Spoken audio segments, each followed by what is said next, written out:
हजरत अली रदियल्लाहु ताला अन्हु यांचे मुलगा मदीना शरीफ येथे 4 हिजरी 3 शाबान रोजी जन्मला होता.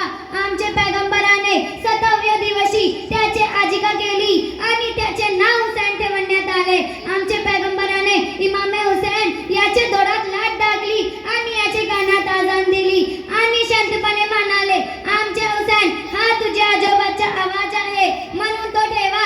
इमाम हुसैन रदियल्लाहु ताला अन्हु यांनी करून हातावर उत्तर दिले की आवाज आहे मुस्तफाचे आणि कान हुसैनला, आवाज आहे मुस्तफाचे आणि कान हुसैनला.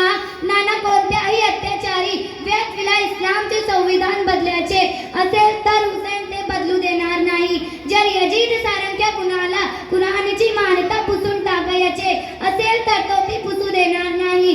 आणि इतिहास साक्षी आहे की माझ्या हुसैनने रक्ताचे शेवटांच्या थेंब कुराणच्या मैदानात वाहून टाकून इस्लामची मान्यता जपली. करबला इमाम हुसैन याचे जीवनातून आपल्या हा संदेश मिळतो, अत्याचारितांना नेहमी मदत करणे, प्रार्थना पढणे, कुराणचे पाठन करणे, लहानांवर सहानुभूती दाखवणे, मोठ्याचे आदर करणे आणि वेळ आल्यावर खोट्याच्या विरोधात उभे राहा.